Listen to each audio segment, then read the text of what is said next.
Hi everyone, my name is Norma and I'm very happy to be opening another World Transformation Movement Center here in Austria. Please allow me to use my notes, to read from my notes. Since I'm not a native speaker, I might get lost in switching languages or the video would otherwise turn out to be too long. So just to let you know a little bit about myself and how I came across the information, or how I came to this information and how it all connects for me, let me introduce myself so you get the idea and the bigger picture. So I have a master's degree in psychology from the University of Vienna and a postgraduate degree in clinical and health psychology. I've always worked in the social field, in the social sector, with people facing very different life and personal challenges and having very different backgrounds also. And right now I'm working in the field of school social work with children, juveniles, their parents and teachers. I'm the daughter of a Mexican mother and an Austrian father, and I grew up in a three-generational household together with my sister, my parents, and my grandparents. On a regular basis, we travel to Mexico and visit the other part of my family. So growing up in between cultures, switching languages, experiencing the realities of very differing economical and life situations among the different members of my family, I always wondered and wanted to understand what everything was all about and where the turmoil and the problems, the suffering of the grown-ups was coming from and how we could end it, because, and that as a child was my conclusion, if they are happy, I am happy, and if they are good, I am good. I remember how I so deeply wished that somehow we humans, I mean all humans, could find a way to live happily ever after.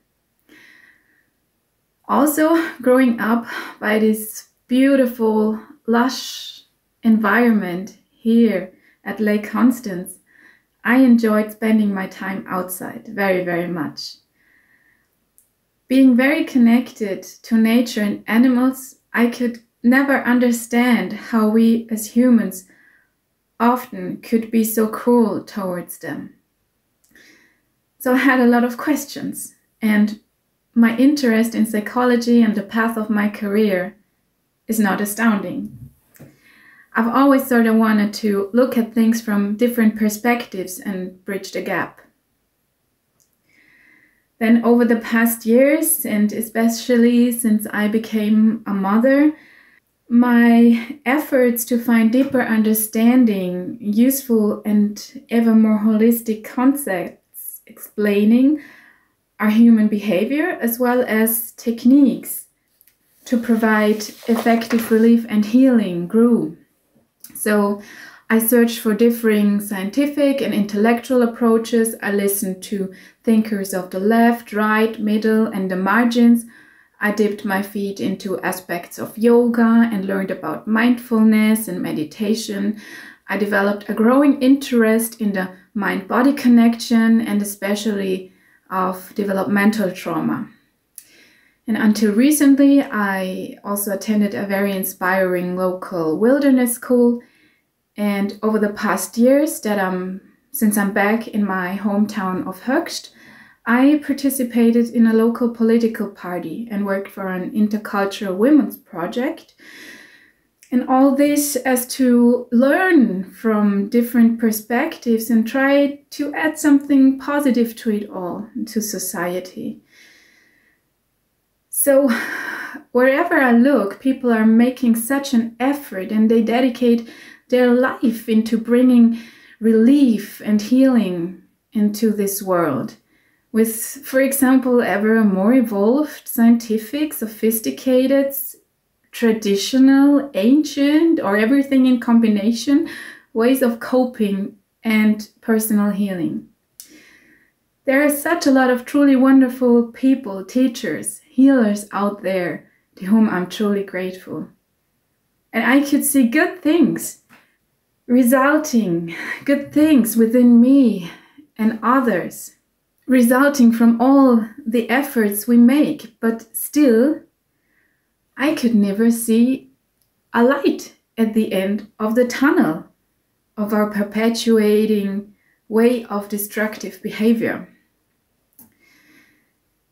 And I had this uneasy feeling that, well, sort of like an uneasy feeling when thinking about us humans as being the only species that has to make such an effort to come to an inner place of easy being and calmness.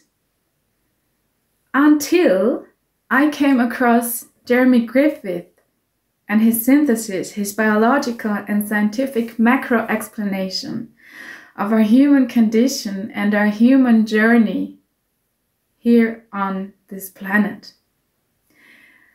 I found a totally sound and resonating and scientific, mind-blowing and mind-soothing explanation for our capacity for good and evil, for the very ways in which we display love and anger, and for our capacity to do such great things, but then also to be so destructive.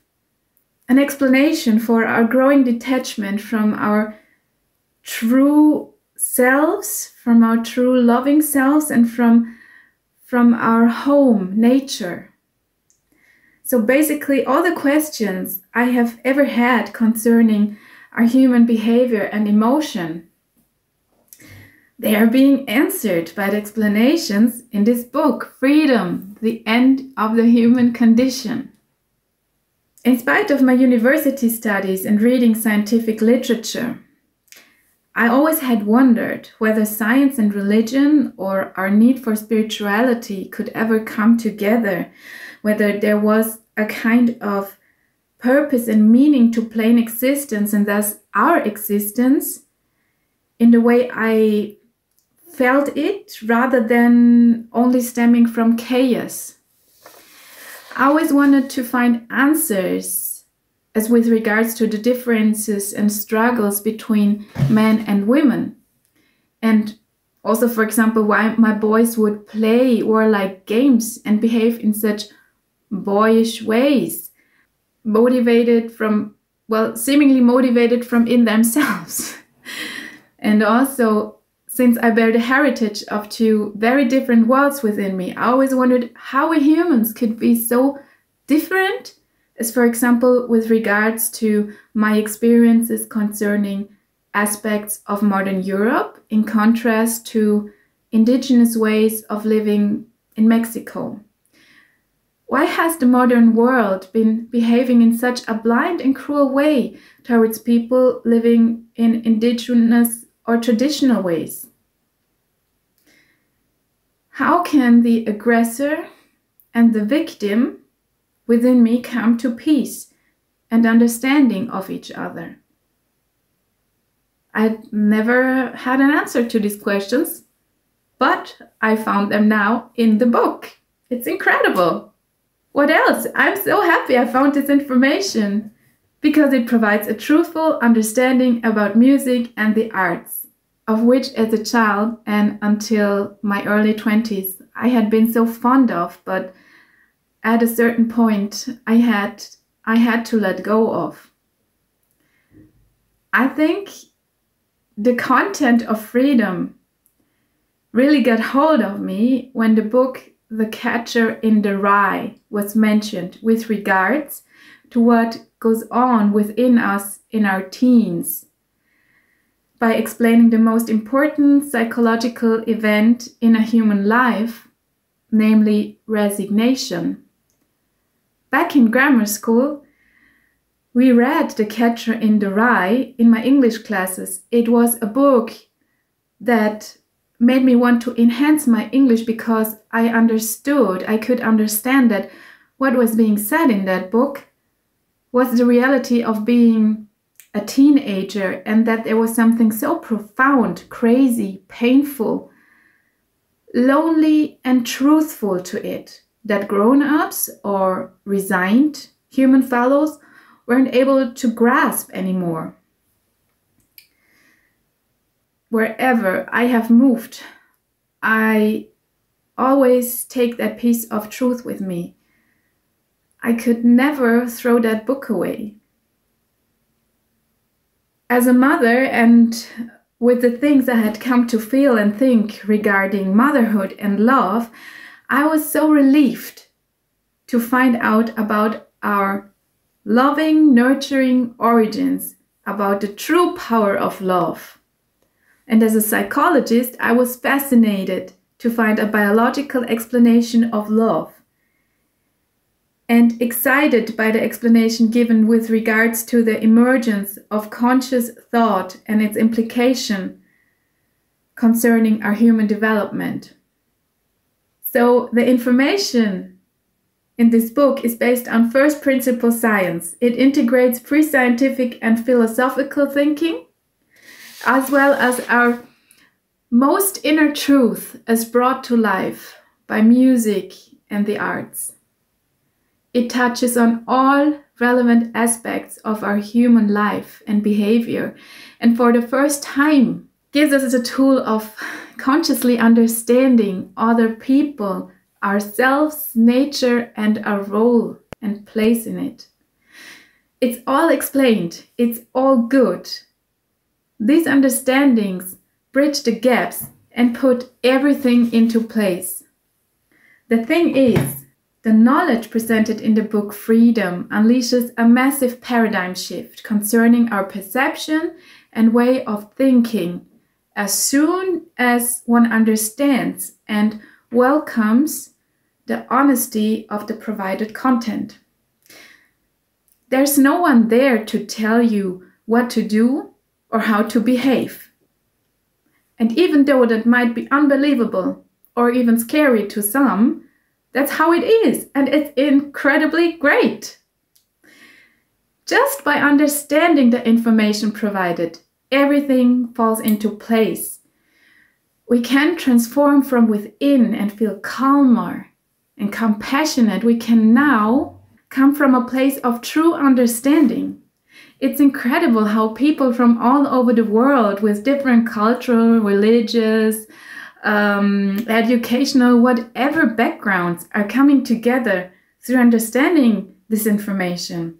There's something absolutely real to it.